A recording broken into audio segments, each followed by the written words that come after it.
हम समाज की आखिरी पीढ़ी बचे हैं जिनको अपना रीति रिवाज याद है, परंपरा याद है, गीत संगीत याद है।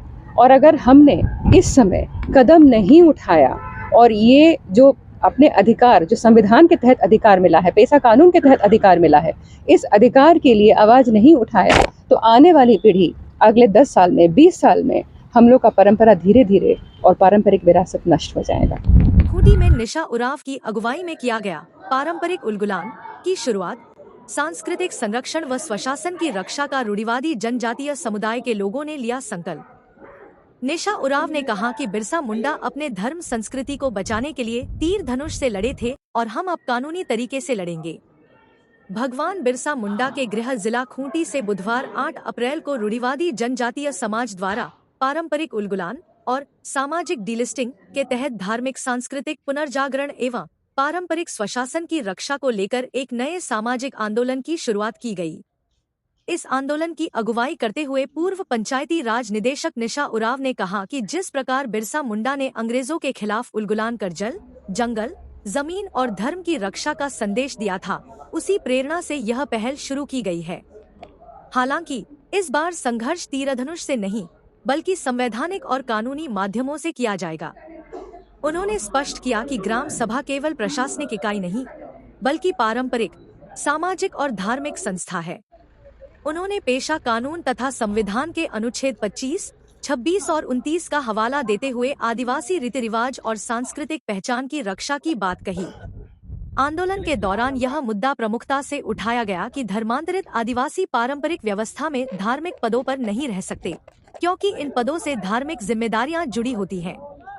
प्रतिनिधियों का आरोप है कि वर्तमान में कई ग्राम सभाओं में गैर रूढ़िवादी लोगों को पदस्थ किया गया है, जिससे पारंपरिक विरासत को नुकसान पहुंच रहा है। इसी संदर्भ में सामाजिक डीलिस्टिंग की मांग की गई। इसके अलावा मॉडल ग्राम सभा और संयुक्त पढ़ा जैसी संरचनाओं को गैर पारंपरिक बताते हुए खारिज किया गया। समाज ने प्रशासन से पाहन से जुड़ी भूमिहारी एवं फूटकट्टी जमीनों को ग्राम सभा के नियंत्रण में वापस लाने की मांग की।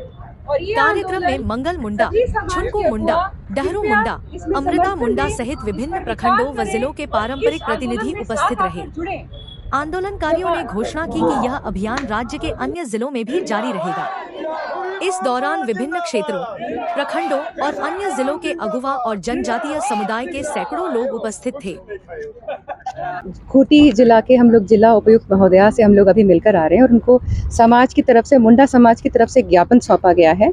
और आप जैसा देख सकते हैं कि हमारे समाज के जितने अगुआ हैं, मुंडा समाज के अगुआ, अभी 22 पढ़ा की रानी साहिबा भी हैं और पढ़ा राजा भी हैं और बाकी सारे ग्राम प्रधान, पाहन लोग भी आज आए हुए हैं कई गांव से। साथ में गुमला लोहरदगा के भी पारंपरिक अगुआ आज आए हैं। आज हम सब मिलकर बिरसा मुंडा के धरती से, जहाँ से एक तरह का उलगुलान अंग्रेज़ों के खिलाफ शुरू हुआ था, बिरसा मुंडा भगवान ने किया था और उन्होंने अपने परंपरा और ज़मीन की रक्षा के लिए ये उलगुलान शुरू किया था। तो आज खूंटी के पावन धरती से सभी सामाजिक अगुआ, पारंपरिक सामाजिक अगुआ एक प्रकार का पारंपरिक उलगुलान की शुरुआत करने जा रहे हैं और लक्ष्य वही है, अपने परंपरा और अपने धर्म और अपने रीति रिवाज, इन सब का सुरक्षा करना, संरक्षण करना।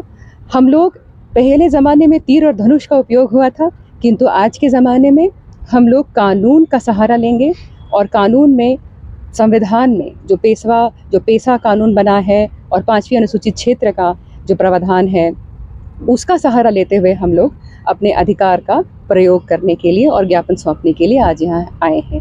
मुख्य तौर पे जो मुख्य बिंदु है मैं आपको बहुत संक्षेप में बता देती हूँ। जैसे पहला, हम लोग ये सरकार को ज्ञापन सौंपते हैं कि जो ग्राम सभा है और बहुस्तरीय पारंपरिक व्यवस्था है, वो सिर्फ एक प्रशासनिक व्यवस्था नहीं है बल्कि वो एक धार्मिक और सामाजिक व्यवस्था भी है।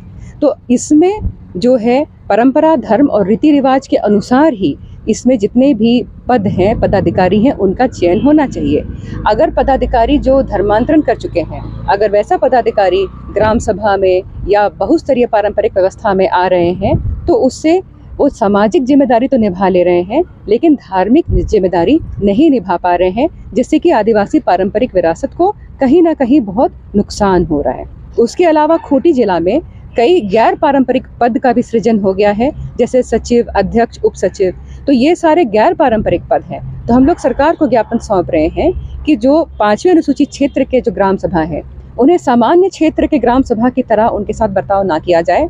उनके पास विशेष अधिकार हैं जो 5वें अनुसूचित क्षेत्र के ग्राम सभा हैं, तो उनके विशेष अधिकार के तहत जो रूढ़ी जन्य रीति रिवाज है, सामाजिक और धार्मिक प्रथा है, जो पेशा कानून के 4 क में लिखा है, उसी के अनुसार ही सारे पारंपरिक जो संरचना है उन्हें अपना व्यवस्था चलाने के लिए एक स्पेस दिया जाए, एक जगह दिया जाए, और जो हस्तक्षेप हो रहा है, जो घुसपैठ हो रहा है, उसे रोकने में भी सरकार के द्वारा सहायता दी जाए। जैसे अभी ज्यूरी ग्राम सभा है, समाज के लोग इस प्रकार के ज्यूरी ग्राम सभा जो बिल्कुल गैर पारंपरिक ग्राम सभा है, जिसमें गैर पारंपरिक जो पदाधिकारी हैं, उसका खारिज करती है। आज से जो हमारे आदिवासी अगुवा हैं समाज के, वो उसको खारिज करते हैं। उसी तरह से एक कर्रा में एक विशेष प्रकार का कुछ संयुक्त पढ़ा बन गया है, जो कर्रा प्रखंड में बनाया गया है, वो भी गैर पारंपरिक लोगों द्वारा बनाया गया है, उसे भी समाज खारिज करता है। उसी प्रकार से अध्यक्ष, उपाध्यक्ष, सचिव, कोषाध्यक्ष, इस प्रकार की जो पदें बनाई गई है, जो किसी न किसी तरीके से बाहरी लोगों के घुसने का रास्ता बन जा रही है, उसे भी समाज खारिज करता है। और समाज प्रार्थना करता है कि डीसी का जो गठित टीम है, जिसमें ग्राम सभा को मान्यता देने का प्रावधान है, उसमें उस गठित टीम में समाज के पारंपरिक अगुवा को अनिवार्य रूप से शामिल किया जाए। और किसी भी ग्राम जो गैर पारंपरिक जो ग्राम सभा है, जैसे ज्यूरी ग्राम सभा है, उसे किसी भी तरह से इस प्रकार के ग्राम सभा को मान्यता सरकार कृपया ना दे। तो ये मानते हैं कि पेशा कानून जो पहले का जो पुराना पेशा कानून है, उस पर कहीं न कहीं छेद है, या तो फिर उसको वो तरीके से लागू नहीं किया गया, ये मानते हैं क्या? देखिए, पेशा नियमावली में बहुत सुधार की ज़रूरत है। हालांकि उसमें अभी भी कई अधिकार दिए गए हैं, जो अधिकार समाज के लिए हितकारी होगा, लेकिन कई जगह पर बहुत ज़्यादा सुधार की ज़रूरत है। जैसे गठन प्रक्रिया में ही जहाँ पे प्रावधान डाला गया है मान्यता देने की बात, तो यहाँ पे स्पष्ट कर देना उचित होगा कि संविधान के अनुसार भी और पेशा कानून के अनुसार भी जो मान्यता है वो रूढ़ियों के आधार पे ही मान्यता दी जाएगी। वो किसी भी अधिकारी के पास ये शक्ति नहीं हो सकती। उसी तरह से जो ग्राम सभा की जो ताकत है वो गांव में रहनी चाहिए, वो जिला परिषद या पंचायत समिति में नहीं जानी चाहिए। जो जमीन पे कब्जा की बात है उसमें ग्राम सभा के पास अधिकार होना चाहिए। तो ये सारी बातों में कहीं ना कहीं थोड़ी सी जो है डाइल्यूशन हुआ है प्रावधानों में, लेकिन सुधार इसकी पूरी आकांक्षा है और हमें पूरी उम्मीद है कि सुधार हो जाएगा। लेकिन आज जो विषय है वो खासकर पेशा नियमावली से नहीं है, आज का विषय है पारंपरिक उलगुलान का। ये पारंपरिक उलगुलान के लिए हम लोग यहाँ आए हैं। आप कह सकते हैं एक और वर्ड सामाजिक डिलिस्टिंग का, कि इस प्रकार से जो धर्मांतरित भी जो आदिवासी हैं, जो हमारे पद पे, जो आदिवासी पारंपरिक पद पे जो बैठे हैं, उन्हें भी हटाने की बात हो रही है, क्योंकि कहीं ना कहीं इससे परंपरा का नुकसान हो रहा है। जैसे कई जगह आप पाएंगे कि पाहन ही हैं जो धर्मांतरित हो गए हैं लेकिन पद नहीं छोड़ रहे हैं, क्योंकि उनके पास पहनई जमीन है जो कि निजी उनकी संपत्ति नहीं है, फिर भी वो पहनई जमीन के लालच में भी पद नहीं छोड़ रहे हैं। तो इन सब से समाज को वो है बहुत भारी आपत्ति है, और आज समाज ने ये निर्णय लिया है और इस निर्णय के साथ आगे बढ़ना चाह रहे हैं। और ये जो आंदोलन है, इस आंदोलन की शुरुआत आज इस पवित्र भूमि से किया जा रहा है। समाज के अगुवा भी साथ में हैं और समाज की ही ये आकांक्षा है, समाज की ही ये इच्छा है। और ये हर जिलों में भी जो 5वें अनुसूचित क्षेत्र के जिले हैं, उन जिलों के भी अगुवा की इच्छा है कि वहाँ पे भी इस प्रकार का पारंपरिक उलगुलान या सामाजिक डिलिस्टिंग जल्द से जल्द वहाँ भी शुरू की जाए, और इससे, इस आंदोलन से जो 5वीं अनुसूचित क्षेत्र का जो प्रावधान था उसे पूरी तरह से लागू किया जाए। आंदोलन का आगे की क्या कार्यवाही रहेगी, किस प्रकार के आगे बढ़ाएगी? जी, आगे जैसे खूंटी जिला हो गया, यहाँ पे ये जानकारी जो है और लोगों तक बढ़ाई जाएगी कि जो भी इस विचारधारा में शामिल होना चाहते हैं, जिनको अपने पारंपरिक पद पे, अपने जो पारंपरिक रीति रिवाज से चुने हुए अगुवा को देखना चाहते हैं, वो इस आंदोलन से जुड़ सकते हैं। और मैं समाज के सभी सदस्य से, सरना समाज के सभी सदस्य से मैं ये आपसे विनती करना चाहती हूँ, आग्रह करना चाहती हूँ कि इस पर ज़रूर विचार कीजिएगा, क्योंकि हम समाज की आखिरी पीढ़ी बचे हैं। हम समाज की आखिरी पीढ़ी बचे हैं जिनको अपना रीति रिवाज याद है, परंपरा याद है, गीत संगीत याद है।